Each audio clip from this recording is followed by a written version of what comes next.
Welcome to episode 57 of the Energy Balance Podcast, where we teach you how to live without constant hunger and cravings, fatigue, brain fog, poor sleep, and other low energy symptoms by maximizing your cellular energy.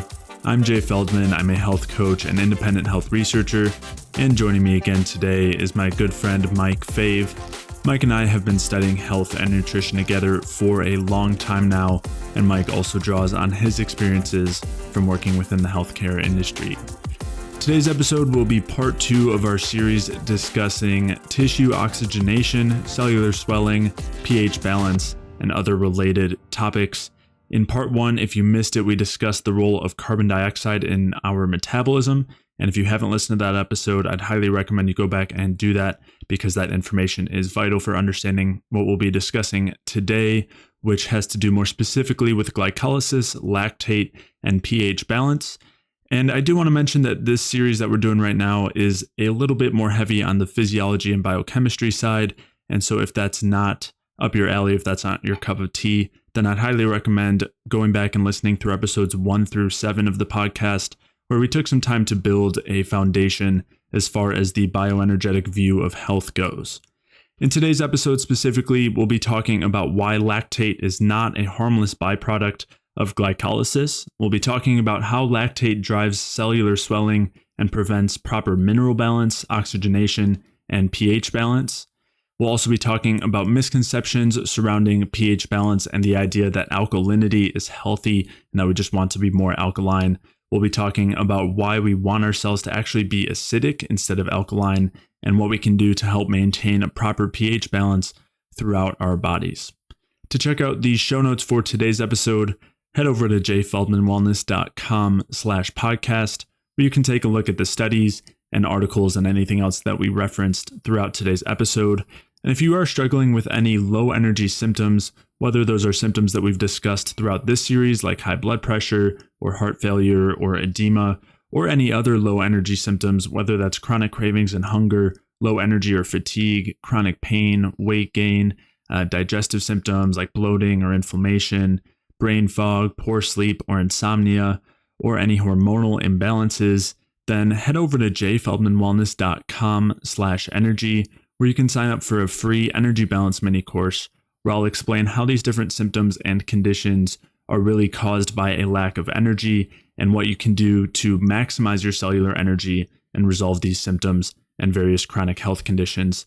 So again, to sign up for that free energy balance mini course, head over to jayfeldmanwellness.com/energy. And with that, let's get started.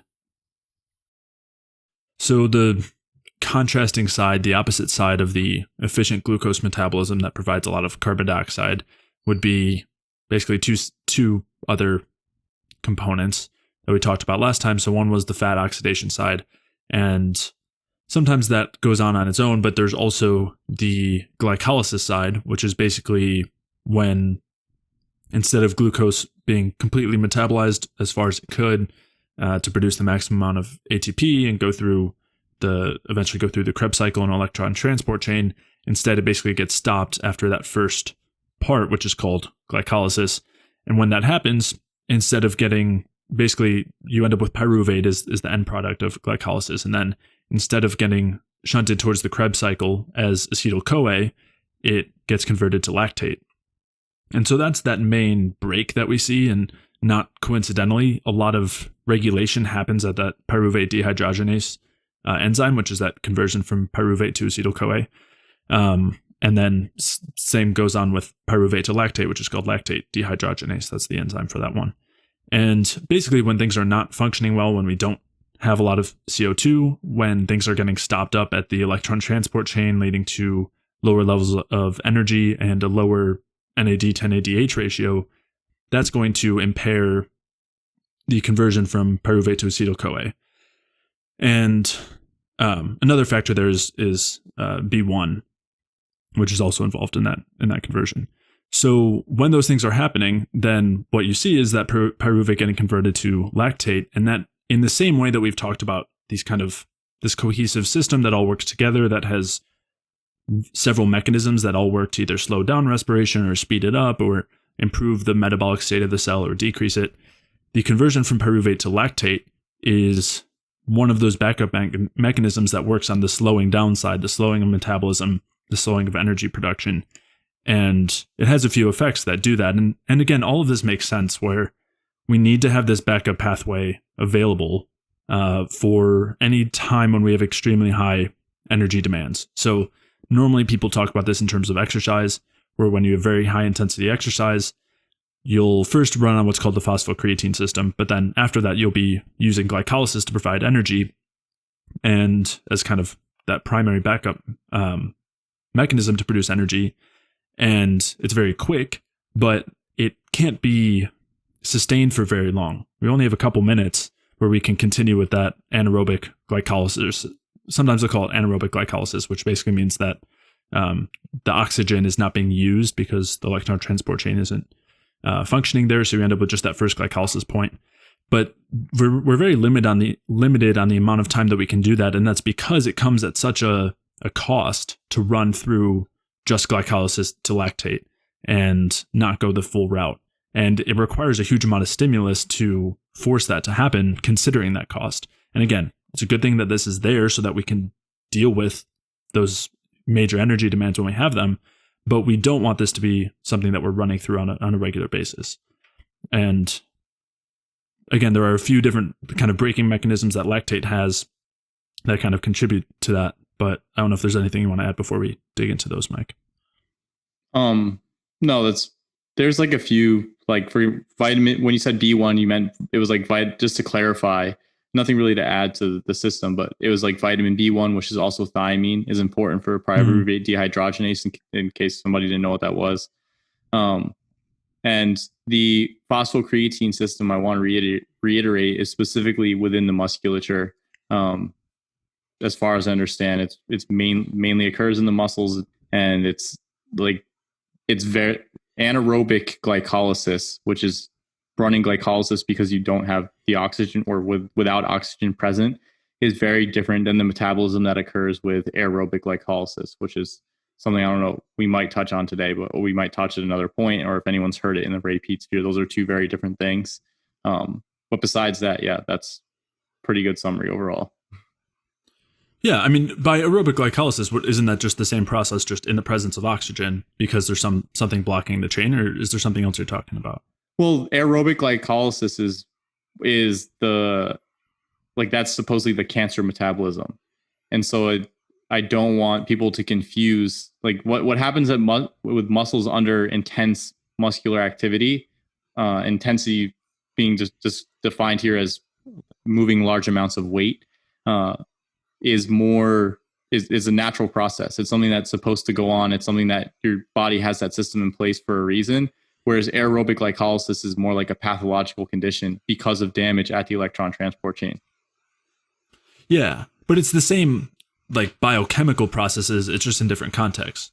Where the reason why it's called anaerobic glycolysis is because basically they're talking about oxygen delivery being the main limiting factor that's preventing the full glucose oxidation, even though it isn't really, because, well, it's part of it. But anyway, with aerobic glycolysis, basically you have enough oxygen available. The oxygen is not a limiting factor, but you're still running through glycolysis. Yeah. But again, it's kind of relative, right? Because if you're not producing a lot of CO2 for various reasons that we talked about, then are you really in an aerobic state when the cell can't take up oxygen? And how different is that from an anaerobic glycolytic state? In many ways, it's just kind of, it's all contextual, right? Mm-hmm. But the nomenclature isn't quite as clear. But it's the same problem. And so I guess what the real difference is here is that with the anaerobic glycolysis that we're talking about, or that's typically talked about, is it's not pathologic because it's induced by these large energy demands, whereas the aerobic glycolysis that's typically talked about is pathologic because what it's saying is that there's problems with glucose metabolism that are preventing the glucose from being fully oxidized and causing it to just being run through the glycolysis part. Yeah, I just wanted to clarify that because there's a lot of talk about aerobic glycolysis, and it is different. It's not the same pathway. Yeah. Well, same pathway, just different context. Yeah. Yeah. And so that's definitely helpful to consider. But it's also important to even consider it in terms of the anaerobic glycolysis and like how short-lived that is. Like, you really can't run on that system very long, and that's because it comes at this huge cost, where basically what's happening is because you have such high demands, you can't keep up, like you can't really keep up with them fast enough. And so you begin. It's like a metabolic bottleneck, essentially. Right. Yeah, you end up with, exactly. You end up with a bottleneck. And when you're converting that pyruvate to lactate, what you end up doing is helping to resolve the NAD to NADH ratio. So as I mentioned, that tends to be the main break of the system, is that having a low NAD to NADH ratio. And when you convert the pyruvate to lactate, you convert NADH to NAD. So it's a way to create NAD plus and help to fix that ratio. But it comes basically at the cost of diverting the pyruvate to lactate instead of allowing it to fully be oxidized and produce ATP or more ATP. Yeah. And as we kind of talked about before, that's creating a debt. And they actually call this oxygen debt, even though, and again, they call this oxygen debt in the context of exercise, even though it's not directly related to oxygen, it's kind of indirect. Yeah. But they do that because what happens is that buildup of lactate it then leaves the cell and has to be converted back to glucose at the liver. So the cell is basically borrowing energy from the liver, and then the liver is paying by converting that lactate to glucose and losing its own NAD and exchanging it for NADH, and also losing some ATP in the process as well. And then that glucose ends up getting sent back out to the cells to be picked back up, and that's called the Cori cycle. Yeah. And I want to like zero in closer to what you're talking about specifically at the cell with the NAD to NADH ratio here. It's so essentially what happens is the glucose molecule, when it goes to pyruvate, you have like a split. It's like a forked road essentially. And in certain conditions, you can take the road to become acetyl-CoA and go through the Krebs cycle. And in the Krebs cycle, you're creating, or you're taking the electrons, or you're taking the energy from glucose and you're storing them in NAD, and that becomes NADH. It becomes reduced. You're adding electrons. Electrons are negative, so that's why you're saying it's reduced. And then the cell or the mitochondria takes that energy, that stored energy, and releases it through the electron transport chain. What happens with glycolysis, or what induces glycolysis, what makes you essentially go down to that other path, is that path, the first path in the forked road, gets blocked. And it's like there's only one way to go, and you get forced down into that glycolytic pathway. And essentially what's happening is your body doesn't have enough of those molecules, that NAD, to store the energy from glucose. And when you don't have enough of those molecules, it's like you don't have the carriers, right? You don't have the buckets to hold the water in. You don't have, however you want it, you don't have a wheelbarrow to put the rocks in. So your body's like, okay, we need to open up more wheelbarrows. We need to get more buckets to store this water being the energy here, or rocks being the energy here. And essentially it starts to just dump the rocks. And with glycolysis, you'll dump the rocks without bringing them to where they really need to go, or you'll waste the water without bringing it to where it really needs to go, and you'll free up the buckets. But that comes with the loss of the energy, because when you oxidize through cell respiration, what is it like in total? It comes out to be like 32 ATP roughly. But when you start going through the lactic acid, what do you get? Like net 2 ATP. It's like significantly less ATP, significantly less energy generated. But the point here is essentially now you have a NAD. You've just freed up the NAD, but in doing so, you've also wasted energy. You've wasted potential energy at the cell, because you could have created more energy with that glucose molecule. And even worse than that is now you've created this mediator, lactate, that has to go to the liver and use the liver's energy supply, or stores, use the liver's energy stores, to then convert it back to glucose.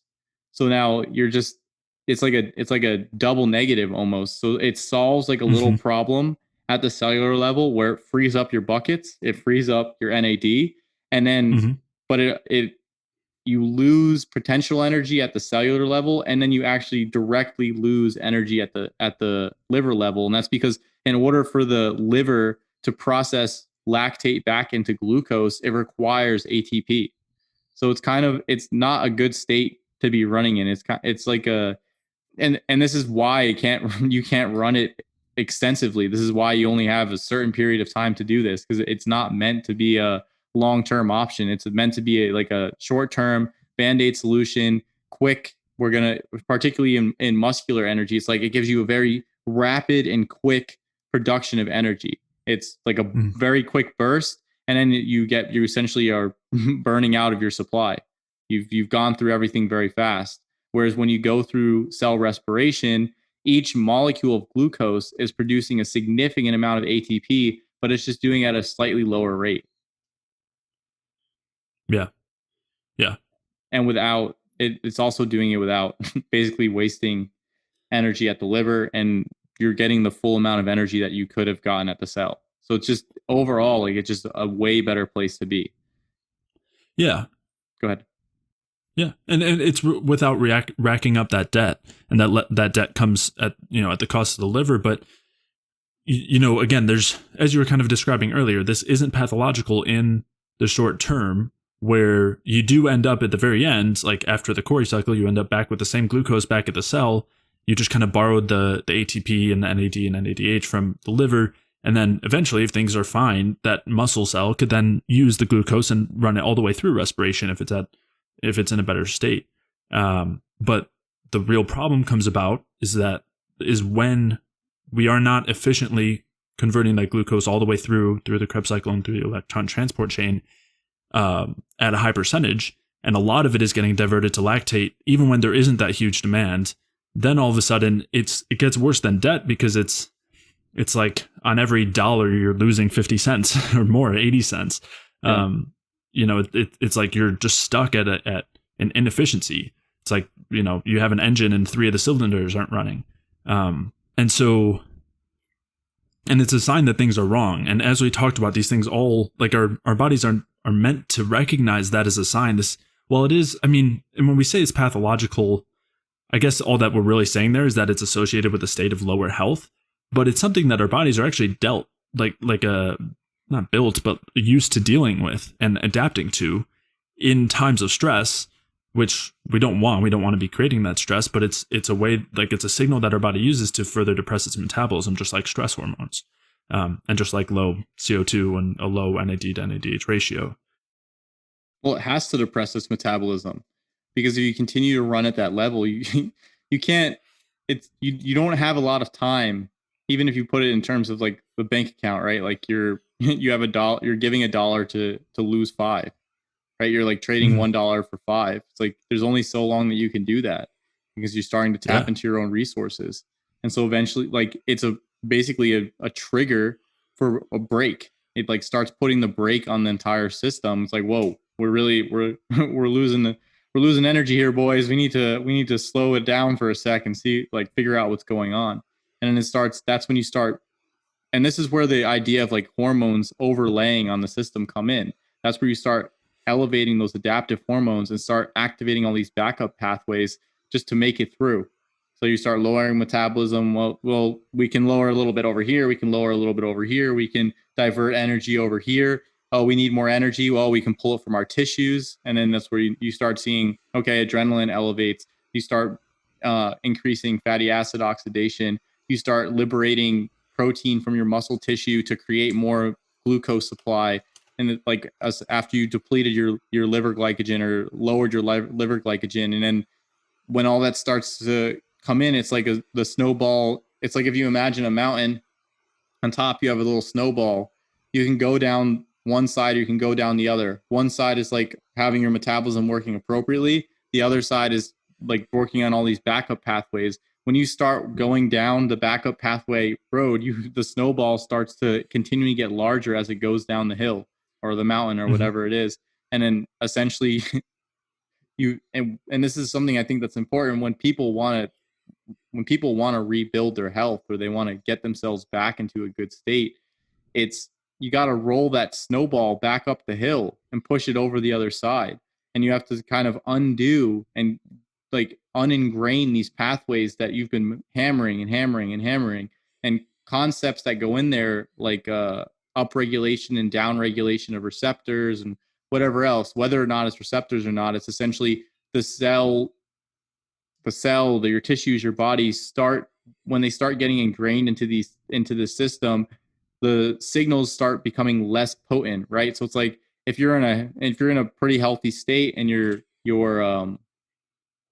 you're not excessively stressed, when you elevate those stress hormones and you have the release of adrenaline or you have a release of cortisol, you feel it. You really feel it, because it's like you're changing from, you're all the way up here, and then you start hitting the stress hormones, and then you feel this change. You're like, oh, like there's a larger gap, at least subjectively.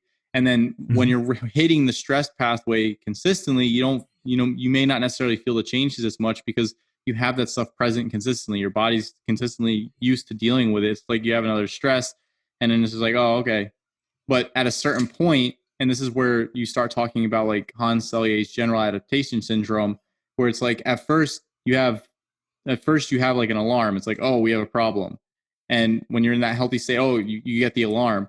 Then you have resistance to it, where your body's like fighting it, and essentially, and that's where you can deal with for a little while that problem, right? You can continue to deal with it. You can continue to be like hitting those backup pathways, and you're sort of like, I can deal with this, whatever. And you're not as sensitive. And then at a certain point you hit fatigue.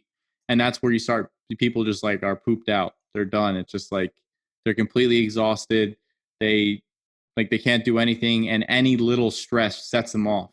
It's like any little thing tips them over the edge. It's like, there's nowhere else for the snowball to go. It's at the bottom of the mountain, and it's just sitting on top of you, and it's huge, and it's like it's rolling a little bit closer.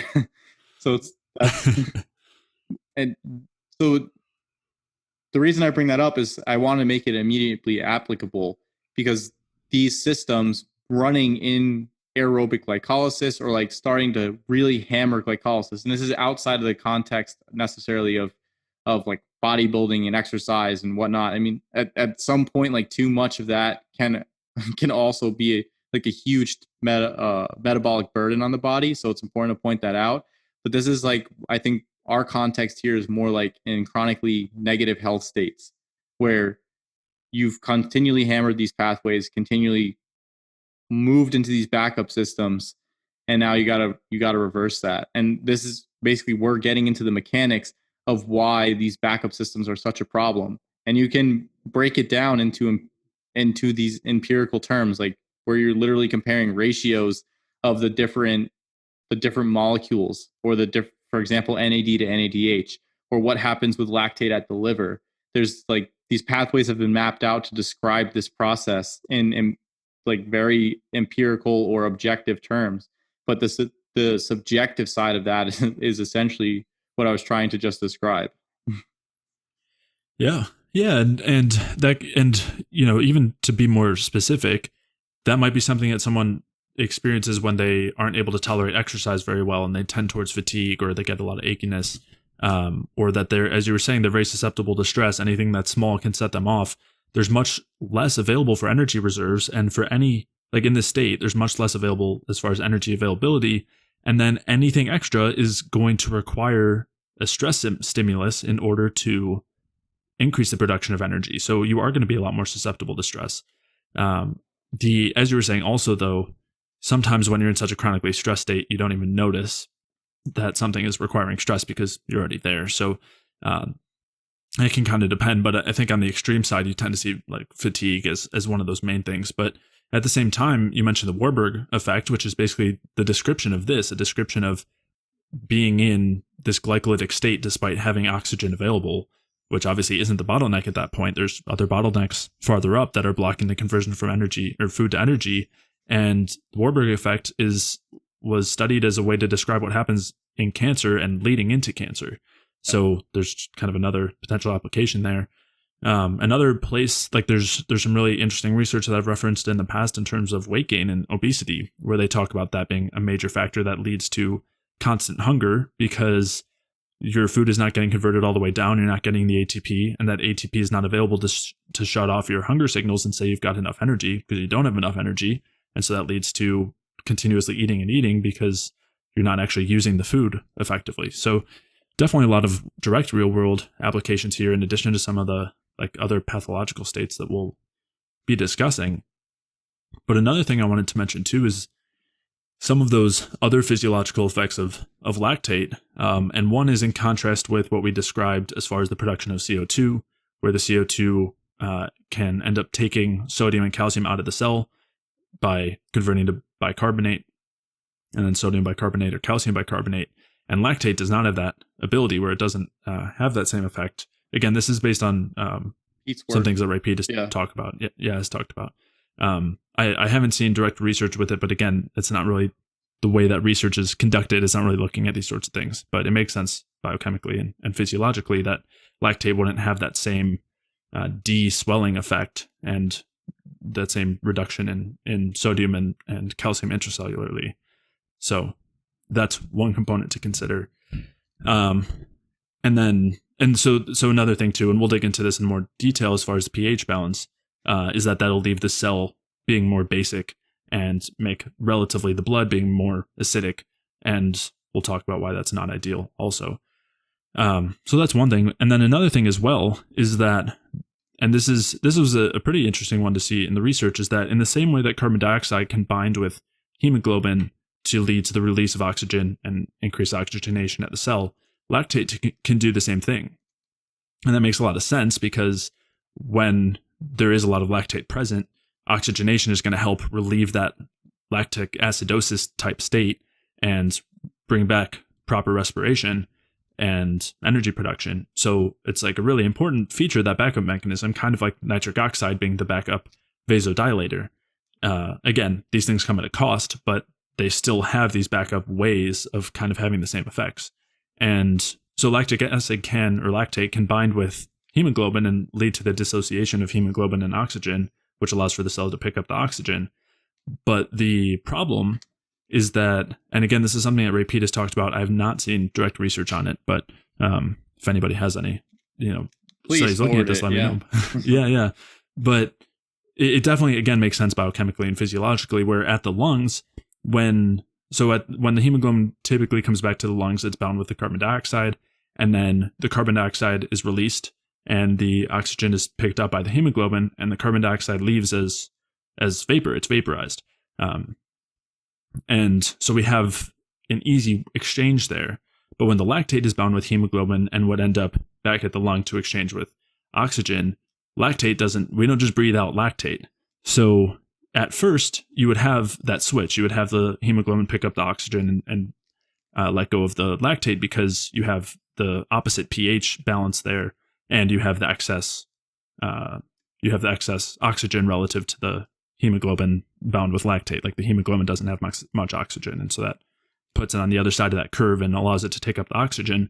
But because the lactate isn't just released into the air, the lactate would accumulate. And so that would make it harder for the hemoglobin to drop off lactate and pick up oxygen. It would end up kind of going against the gradient.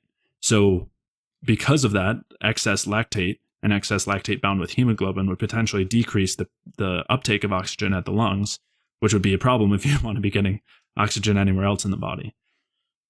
And while there isn't direct research on this, there is evidence around it and we'll dig into this situation of altitude sickness, where we know that lactic acidosis occurs there, and we know that there's impaired oxygen uptake. Same thing happens with hyperventilation. So, and same with any state of edema, where again, in all these situations, you'd see excess lactate and you see problems taking up oxygen.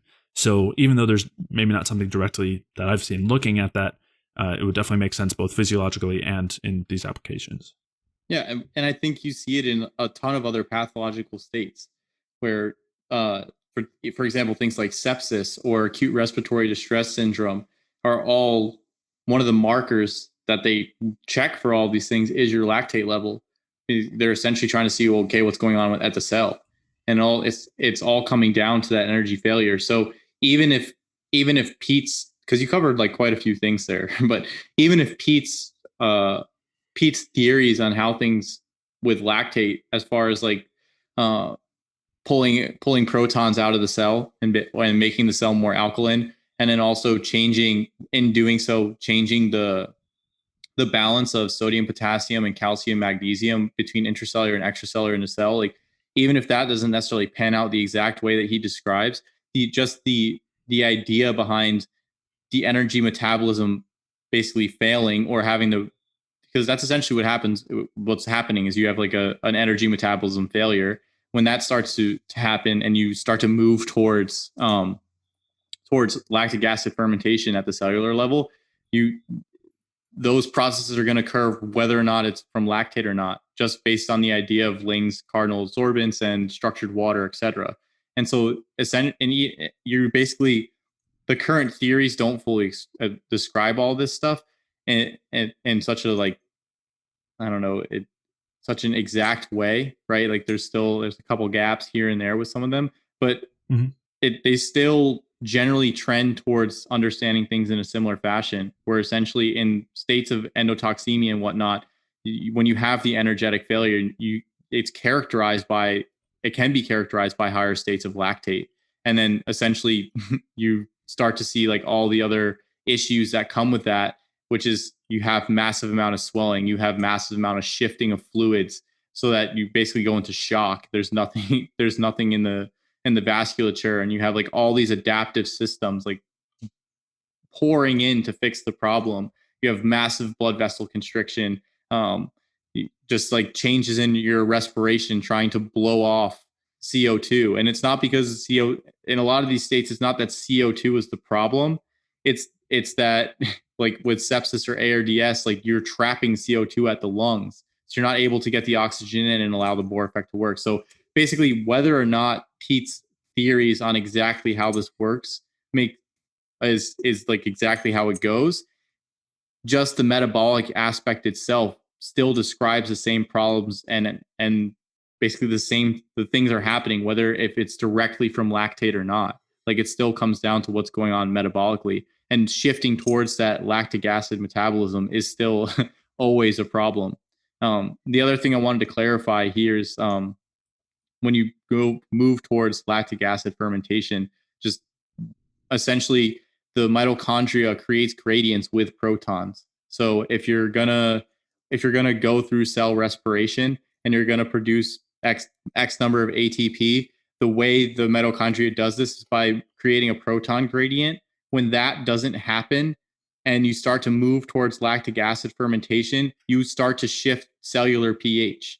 And so the reason I want to address this is you glanced over a little bit. I just wanted to clarify it a little more. But all these idea about like alkalizing the body and whatnot, as far as like what happens at the cell, if the cell is oxidizing appropriately, you're probably going to be slightly acidic inside the cell, and then you'll like, so it's the acid and base stuff, like these theories on, you want to be more alkaline, whatever, so you got to eat more vegetables and stuff like that. Like, it's not, like, there's some basis there, but that's not the key point.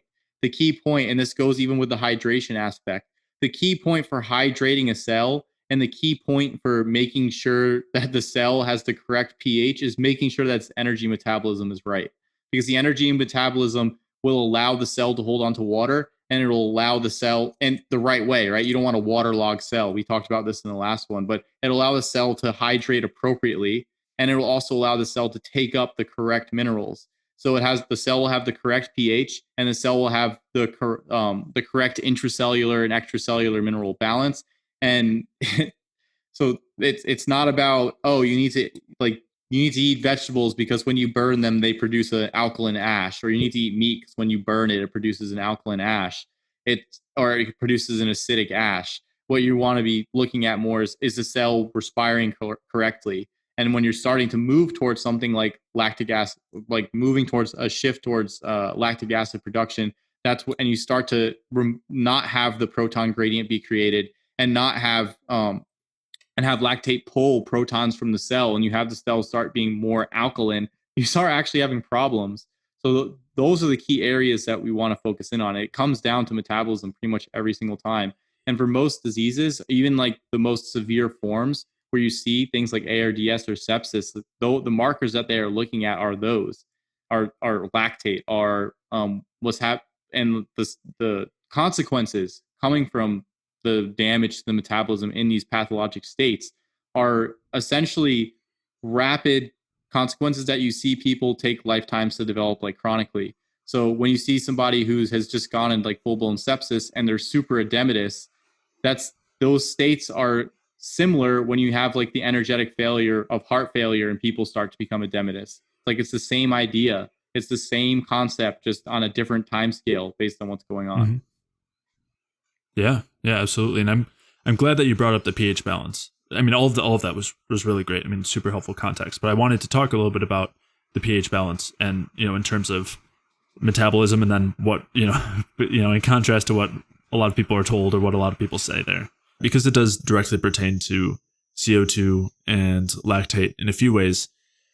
One of them, of course, is just like it's well recognized that things like lactic acidosis are a problem that, or is a problem that can potentially happen, as you mentioned, like during sepsis or during various degenerative states or various like critically ill people or in critically ill like health situations.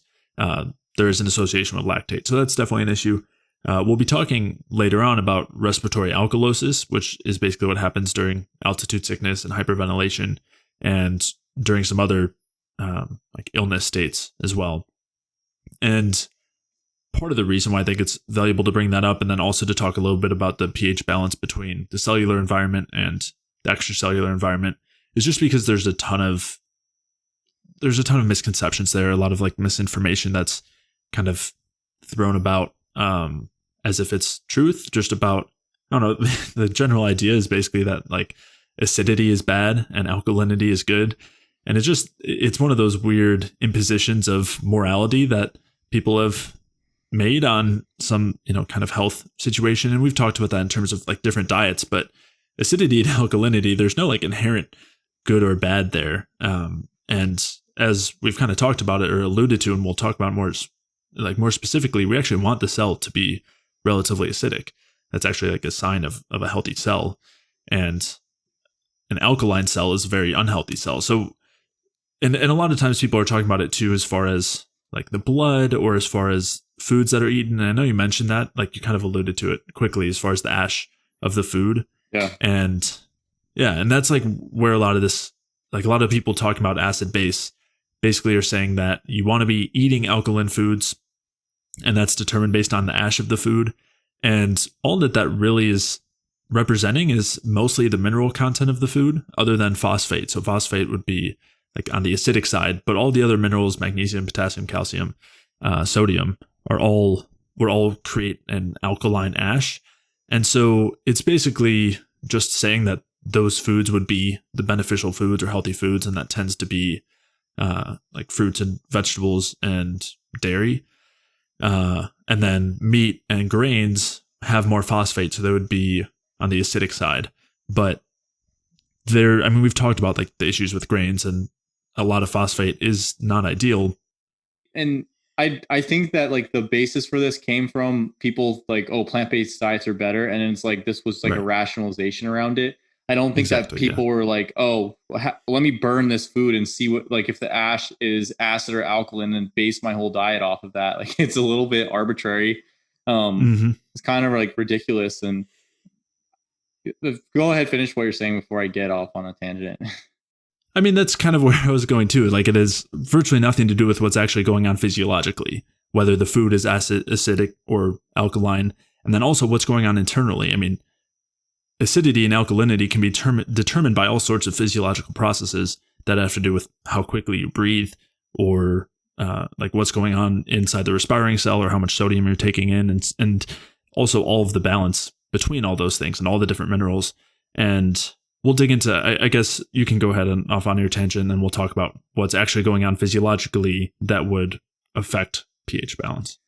It is, and what I'm going to say is tangential, but I'm kind of getting annoyed because consistently we go and it's not with you, like with this idea of like it has to be either or, right? I'm either carnivore or I'm vegan. I'm either acid or I'm alkaline. And it's just everything is split, and then there's only two options, and then people are forced into this idea of I have to choose either one, where I don't think anything comes to that. There's not like a black and white like that where it's like, oh, I'm carnivore and that's it, or oh, I'm vegan, that's it. I'm fruitarian, whatever it is, or oh, I'm plant based. Oh, I'm paleo.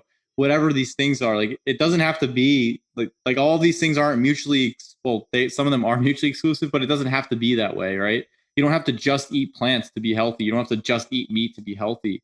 Like there's a combination to things that makes the most sense. And so like everything that you do has a pro and a con. There's not most times there's not one thing where it's like there's all pro and zero con, right? A lot of things like even with meat, even though we are pro eating meat, we're pro whatever, like, and it's not an ideologic basis, just like a physiologic basis. There is value to meat. There are still problems with meat. Like there's in while we're sitting here, we're saying there's not a like we don't see the point in creating a whole diet based off the idea of acid and alkaline. Understanding acidity and alkalinity, like actually understanding it, besides I'm just gonna burn some steak and oh it's acid. It like really understanding it in terms of what's going on at the cell and how metabolism integrates with that, that's important. And it is a metric that can be important, but I don't, what we're saying is that, or at least what I'm saying is that I don't think that that's a determinant. And then I don't think that making decisions where you're given two choices as the only option, like there's always more than two options, first of all. And then second of all, they don't have to be like, it doesn't have to be like you have to choose between this one or that one, right? There's combination. And I think we've seen that like in the different spheres with people jumping all over, oh, I'm a vegan. Oh, now I'm carnivore. And then after a little while, it's like, now I like, no, I'm not vegan and I'm not carnivore. I'm sort of just doing whatever works for me. Like there's been a lot of people like doing 180s on their stuff and like having to adjust over time because nothing is ever just black or white, vegan or carnivore, acid or alkaline. There's like the acidity and alkalinity is okay. Where are you acid? Are we talking inside the cell? Are we in the mitochondria? Are we out of the cell? Are we in the small intestine? Are we in the stomach? Are you talking about in the colon? Like it's contextual. You want an acidic stomach. I don't. If you came and told me, oh, I want your stomach to be alkaline, like there's no basis for that. You want your cell to be alkaline, like that doesn't mean anything. So like that it. I think it's important to get away from the idea of this or that and more of what makes sense. That's really the question that that we want to get to because it's not, we're not just trashing on or any like, oh, acid alkaline is just straight BS. It's like, no, there's value to it, but within the perspective, oh, I have to be one or the other, and then whatever food's ash I burn is like what I am. Doesn't seem to have much basis in reality. It's like, what? Let's get close to reality and let's stay away from a dogma. And you can have principles or you can have like generalized understandings for a period of time, but you have to be open to understanding at the same time that you could be wrong. And that, I mean, the people who've walked from doing the different diets, or like even in my own experience, it's like sometimes I thought something and then eventually I realized that it wasn't 100% right and then I had to adjust. And so now I'm very careful about saying this is it. And I think both of us have had experiences like that. So it's like, let's find out what's right and let's just get away from this or that. Yeah. And I think what you're getting at also is the dogmatism leads to kind of blindness when evaluating these things. And, when you ask somebody like who is, believing those acid base type things about, like kind of like, why does that matter and what's actually going on? Like there's not much there. It's a very surface level kind of concept based on, some sort of imposed belief system that is pretty separated from the physiology. And that same thing can happen whether it's a carnivore argument or paleo argument or a repeat argument. I mean, there's the problem comes from the dogmatic faith-based kind of blindness, as opposed to, as you're saying, look, finding the nuance, recognizing that not everything is necessarily right. And when you recognize that, you can then question those concepts and dig in deeper and understand them further. So, yeah. Yeah. I just see it consistently, like on multiple forums, on Facebook and on Instagrams, people's Twitters, like everybody just, and I know for marketing, that's what sells, but that's not reality. There's not just like, I don't know, carnivore XYZ or plant-based so-and-so, like just that's where the nuance comes in. And you can start getting to that nuance when you stop when you stop just focusing completely on a dogma. And I say that as somebody who at one point was ingrained in dogma and had hurt myself from being ingrained to dogma to some extent, and had to just take a gut check and be like, wow, I'm really in a bad place. And it's because of what I'm doing to myself. And like, maybe I'm wrong. And like, it is really painful. Like that cognitive dissonance does suck. It's like psychologically painful, but afterwards you like, oh, I learned something, right? You like, and then eventually the principle there of like avoiding the dogma sort of comes out. So I wanted to preface that because I see a lot of that going on and then like a lot of people like arguing over certain things from these perspectives of either or, where it's like it's not an either or conversation. Yeah. I mean, not to, I mean, obviously this is a decently far tangent from what we were talking about, but yeah, just all of this. But yeah, I mean, in a time like now, just seeing what, and I know you're not on social media all that much, and somewhat, but like there's rarely a conversation or a post on, Facebook or Instagram that does not just I don't know, spiral into like some sort of argument and some sort of personal attack and some sort of like political divisiveness or nutritional divisiveness or racial divisiveness now too. Like just like any category, it doesn't matter like what it is. Like it just, oh, we have this new category like men versus women, paleo versus vegan, Republican versus Democrat. Like everything is like black or white. It's like every two sides to everything in an argument. Yeah, well, that's like a much larger problem and obviously something that is beyond the scope of this episode. But yeah, I didn't want to get too far. I just wanted to basically like cover that we're not trying to crap on things for the sake of crapping on them because we're Petarians or anything like that, which I think we've been called before. It's more like we're trying to figure out what's right. And there's times where we've been wrong and there's times where we've been right. And we're still continuing to figure that out. And part of figuring that out is avoiding the either or conversations. It's, well, what makes sense? Like what makes sense out of these two situations? What can I take and that works, and what can I throw away that not working for me right now? Yeah. And obviously we take a lot from like Ray Peat's ideas and concepts and are definitely inspired by a lot of his work. But I think just to clarify, the point you're getting at is that there's the goal is for that to be just an input that we then filter through our own experiences and questions and learnings and build on it from there. So are you ready to move back to some of the more specifics of pH balance? yeah I didn't mean to go that far off into a tangent. No, that's good. That's cool. So when it comes to the actual acidity and alkalinity physiologically, that I do think is worth talking about, again, as a representation, kind of like when we talk about hormones, they're a reflection of what's going on. And so acidity and alkalinity can be as well.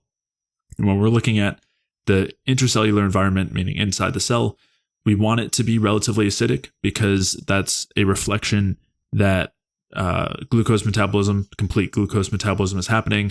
There's a lot of CO2 production.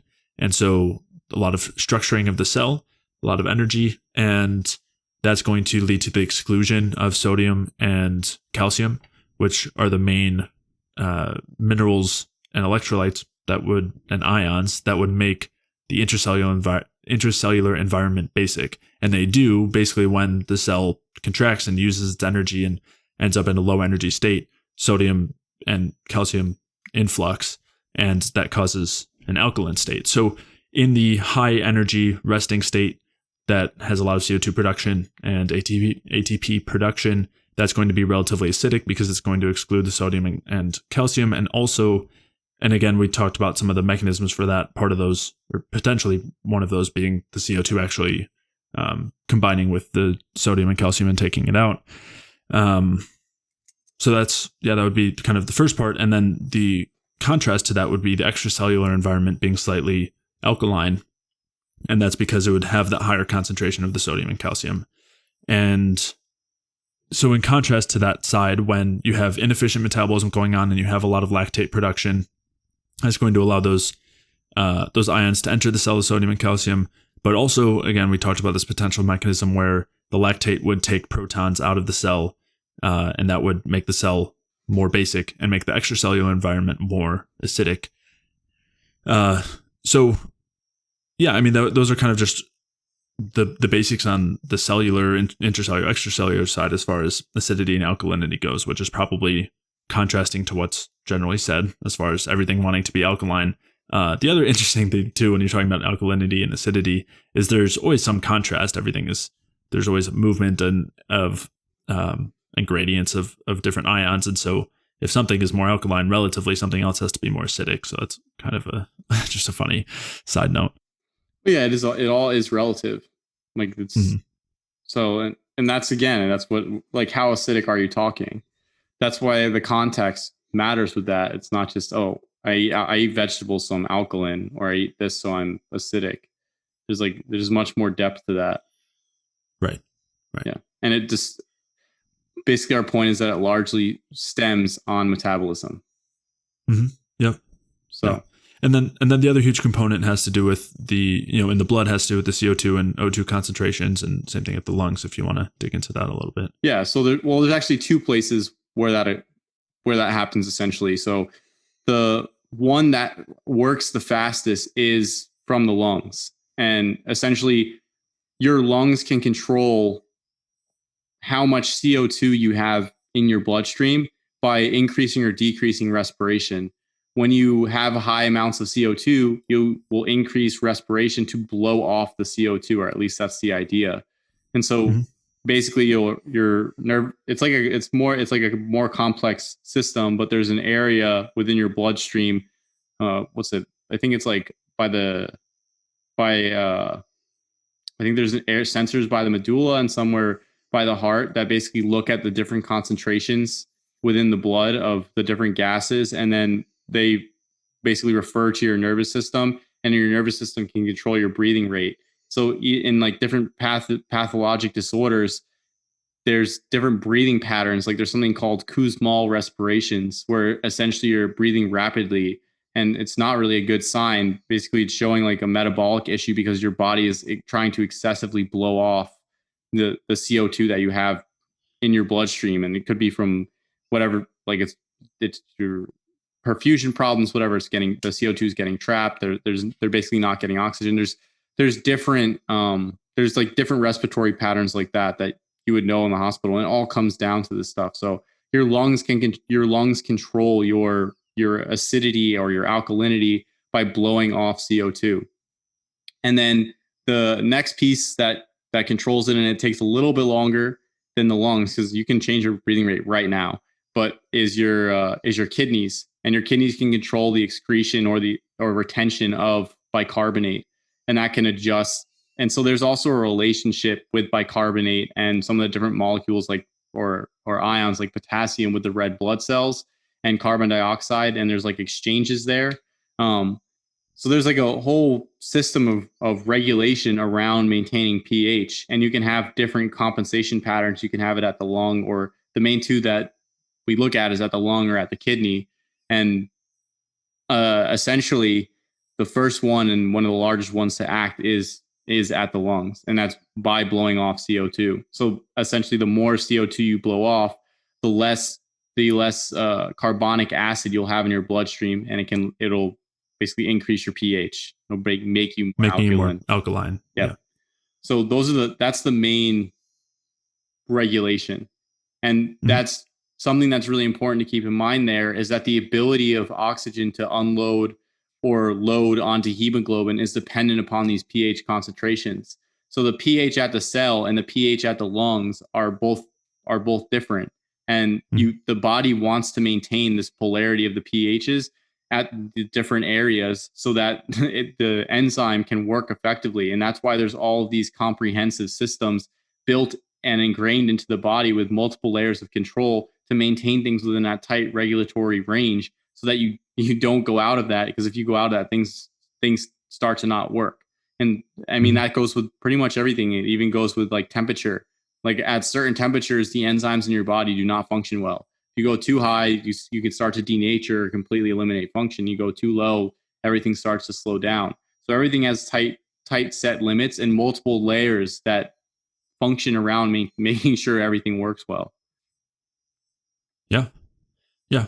And just in talking about it from the respiration side, again, if the cellular environment is alkaline, then you're not going to be able to oxygenate. So that's part of the need for that acidity at that point, which is what you were touching on. But yeah, and there are we'll talk a little bit in more detail about the ventilatory drives. In general, as you said, most of the time it's based on CO2 levels. That's going to be the main thing that determines our respiration rate. But there are certain contexts where a lack of oxygen will actually drive ventilation as well. It's called the hypoxic ventilatory response. So we'll dig into that in a little bit as well. CO2 is the primary one first. Right. And then when you lose that, because I think this research came out of looking at people with COPD, where because they basically trap CO2 because their lungs aren't able, they're not elastic anymore, so it doesn't recoil. But essentially, they lose that control or that regulation via carbon dioxide, or at least the idea was they lost the regulation based on carbon dioxide, and they start to judge by oxygen. And so at least within nursing or medicine or whatever, for a long period of time, there was an idea that you weren't supposed to give them excessive amounts of oxygen because you lower their respiratory drive, because now they're regulating off oxygen concentrations in the blood.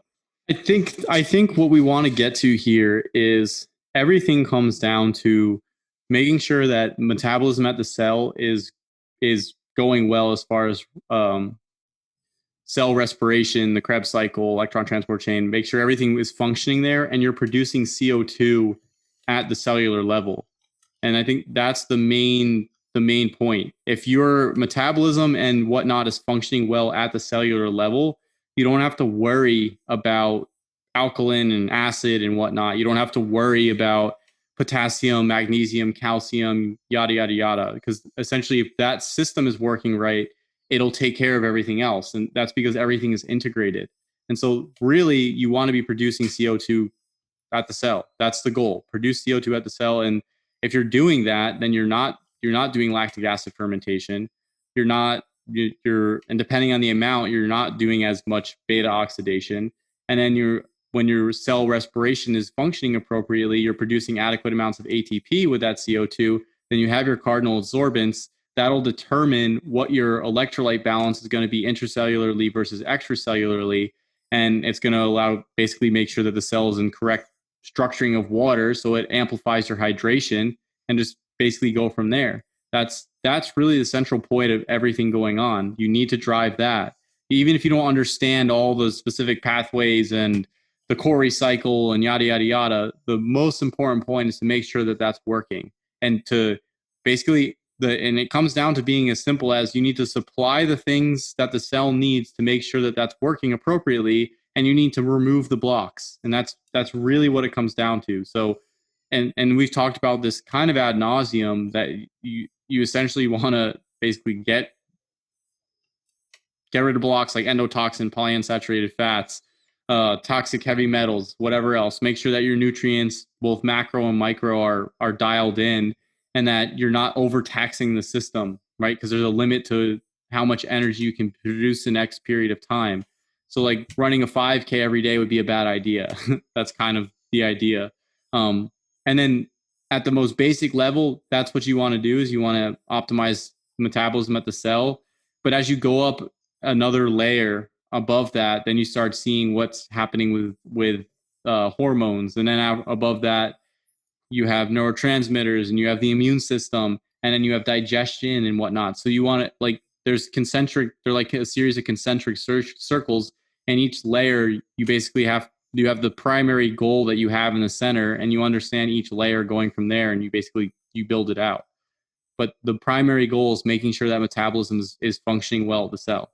And that's the basis. And that's why when people ask Dr. Pete all these questions, at least from what I hear from him, it's like everything he continues to point people down that direction. And he continues to say things like the basic protective effect of the basic protection of the cell is making sure that your metabolism is functioning correctly, is like our basic protective factor, something along those lines. I don't know the exact quote, so don't quote me on it, but you continually hear him, and that's basically what he says. And when you start looking at the research, if you're interested in that, you start basically seeing the same thing, especially from the context of structured water, the Bohr effect, Gilbert-Ling's hypothesis, the association induction hypothesis, and you basically just go out from there, and you can start to fill in the different blanks on how exactly to make those things work. And the other thing is your body will tell you. Your body can tell you to some extent how you're feeling, what's going on metabolically. If you're cold all the time and you're not producing heat, probably not a good sign, right? If you're having gut issues, if you're dealing with chronic infections, any of these symptoms are indicating that this energetic issue is what's going on. So that's the core problem. And then you have to figure out what the root of that is. That's really what it comes down to. What, do you have something going on in your gut? Do you have a series of deficiencies, whatever it is? Do you have toxic exposure? Do you have an excessive amount of stress on your system? Like, have you not been eating enough? Like, those are all the things to start really looking at and dialing in from this context. So that's what I think, like, where things come down to. Mm-hmm. Yeah. Yeah. And yeah, the carbon dioxide is just a big point of that. And we'll talk about some of those details too, about maybe some other options for improving carbon or increasing carbon dioxide. And when it comes to pH balance, I'll also refer to the episodes where we've talked about mineral balance in terms of especially sodium and water, because those things are involved as well. Yeah, but I think that's a pretty good summation for now. Yeah. All right. I hope you enjoyed that episode. I did want to add in really quick something that we had missed as far as the alkaline acid ash diet, is that sulfur is another element that is a major contributor to an acidic ash, and sulfur is found in a lot of amino acids found in various animal sources of protein like meat and milk, contributing to their acidity. So just wanted to mention that. I know there's a few others that we didn't touch on. I mean, it's not particularly relevant as we mentioned that whole perspective, but just wanted to mention that. In part 3 of this series, we'll be digging into the real world applications for a lot of the concepts that we've been discussing. And these are applications like altitude sickness, hyperventilation in relation to panic attacks and anxiety, and also various respiratory illnesses, including COVID-19. So we'll be discussing those different situations and how they relate to these different aspects of metabolism, and of course, carbon dioxide in particular, and lactate and that whole situation. If you did enjoy today's episode, then please leave a like or comment if you're watching on YouTube. And if you're listening elsewhere, please leave a review or a 5-star rating on iTunes. All of those things really do a lot to help support the podcast and are very much appreciated. To check out the show notes for today's episode, head over to jfeldmanwellness.com/podcast, where you can take a look at the studies and articles and anything else that we referenced throughout today's episode. And if you are dealing with any low energy symptoms, whether they are directly related to some of the symptoms we've talked about today and throughout the series, like high blood pressure or other cardiovascular issues or edema in various capacities, or if it's various other low energy symptoms like chronic cravings and hunger, fatigue, chronic pain, weight gain, digestive symptoms like bloating or inflammation, brain fog, poor sleep, hormonal imbalances, or low libido, or any other related issues there, or any chronic health conditions, whether those are autoimmune issues or diabetes or heart disease or any other of those chronic health conditions, then head over to jfeldmanwellness.com/energy, where you can sign up for a free energy balance mini course, where I'll explain how these different symptoms and conditions really come down to a lack of energy. And I'll also walk you through the main things that you can do as far as your diet and lifestyle are concerned to maximize your cellular energy and resolve these symptoms and conditions. So to sign up for that free energy balance mini course, head over to jfeldmanwellness.com/energy. And with that, I'll see you in the next episode.